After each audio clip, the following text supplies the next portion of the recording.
আসসালামু আলাইকুম, সবাই কেমন আছেন? আশা করি সবাই ভালো আছেন। আর আজকে আমিও ভালো আছি। আজকে সকাল সকাল আমার ছেলে আমাকে ঘুম থেকে উঠাই দিছে, আম্মু ওঠেন ওঠেন, আমার পরীক্ষা আছে বলতে আমি 8টার দিকে উঠছি। আমি এর আগে 6টার দিকে একবার উঠছিলাম, কিন্তু তখন আমি উঠি নাই, আরো দেরিতে উঠবো সেজন্য। কারণ আর আমার রাতের ঘুম কমপ্লিট না হইলে আমি একদম অসুস্থ হয়ে যাই, আর এটা সবাই জানে। আর আমি রাতে অনেক দেরিতে ঘুমাই, সকালে যদি ঘুমটা কমপ্লিট না হয় আমার সারাদিন মেজাজ খিটখিটে থাকে। তবে যাই হোক, আমি কিন্তু স্কুলে পৌঁছাই গেছি, কারণ অনেকগুলো ভিডিও নিয়েছি, সবগুলো ভিডিও আপনাদের সাথে শেয়ার করার না, ভিডিও অনেক লম্বা হয়ে যাবে। স্কুলে পৌঁছানোর সময়, আসার সময় রাস্তাটা এত ভালো লাগতেছিল। বাবুকে যখন আমি একদম ছোটবেলায় স্কুলে নিয়ে যেতাম, তখন তো 7টা সাড়ে 7টা বাজে স্কুলে নিয়ে যেতাম, তখন সকালবেলার আবহাওয়াটা একদম ঠান্ডা ঠান্ডা, মিষ্টি মিষ্টি বাতাস, খুব ভালো লাগে। তো আজকেও ওরকম মানে 8টার দিকে বের হয়েছি, মা ছিলে অনেক দিন, অনেক বছর পরে। তো আমার কাছে খুব ভালো লাগতেছিল, আমার কাছে কেমন যেন মনে হতেছিল যে ওরে নিয়ে আমি পৃথিবীর সব জায়গায় ঘুরতে পারবো। তো যাই হোক, ও ঢুকে গেছে স্কুলে পরীক্ষা দিতে, আর আমি এখানে অনেকক্ষণ গার্ডিয়ানদের সাথে বসেছিলাম। কিন্তু যখনই 10টা ওভার হয়েছে, মানে 10:30 মতো হয়েছে, আমার প্রচণ্ড ক্ষুধা লাগছে। আর বসতে না পেরেই আমি একটা রেস্টুরেন্টের খোঁজে বা হোটেল রেস্টুরেন্ট যাই হোক, চা নাস্তা খাওয়ার জন্য বের হয়েছি। কিন্তু এখানে এই ডেইলি শপিং একটা মল আছে, এখানে ঢুকলাম। এখানে ঢুকে দেখি যে খাওয়া দাওয়ার কোনো ব্যবস্থা নাই, সব কিছু এখানে মানে গ্রোসারি পণ্য। এখানে নুডলস, তারপরে এখানে সস, তারপরে এখানে মশলা 10% 15% ছাড় দেওয়া আছে। সুন্দর, ভালোই লাগছে, মানে ছোটখাটো একটা স্বপ্নের মতো একটা শপিং মল, সুপার মল যেটা বলে ওরকম।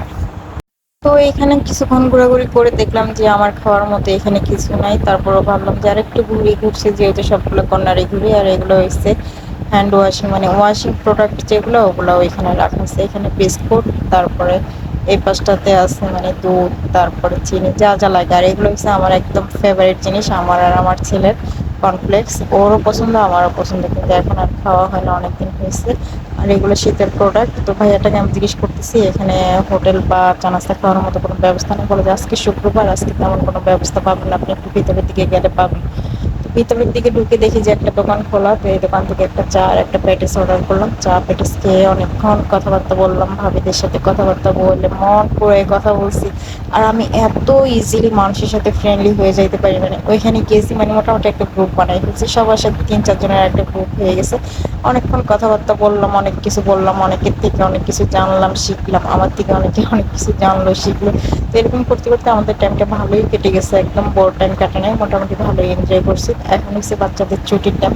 তো সব গার্ডিয়ান সবাইকে একে অপরকে ভালোবাসা দিয়ে, দোয়া দিয়ে বিদায় নিলাম আগে। তারপরে এখানে দাঁড়াইছি সবাই, ছেলেরা এই গেট দিয়ে বের হবে আর মেয়েরা পকেট গেট দিয়ে বের হবে।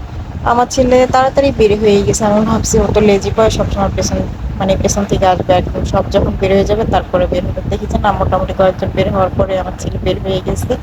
আর এখানে একটা ছেলে বাবু আছে, ওই বাবুটার আম্মুর সাথে আমি অনেকক্ষণ কথা বলছি, অনেক ফ্রিলি, মানে উনিও খুব ভালো মনের মানুষ, আমিও খুব ভালো মনের মানুষ, দুইজনেই মিলে গেছে একদম।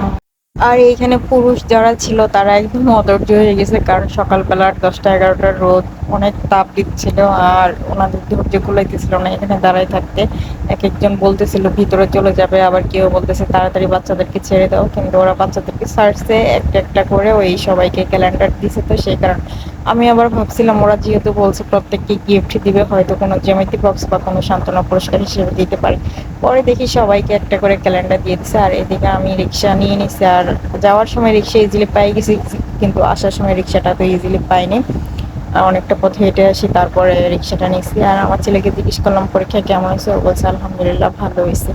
মা ছেলে দুজনে গল্প করতে করতে বাসার উদ্দেশ্যে রওনা হয়েছি। এদিক দিয়ে আবার একটু ভিডিও করতে নিলাম, এখানে একটা জোড়া দিঘি আছে, দিঘির পানিগুলো দেখতে অনেকটাই ভালো লাগে, কিন্তু আমি ভিডিওটা নিতে পারি না, রিক্সাওয়ালা খুব দ্রুত রিক্সা চালায় নিয়ে আসতেছে।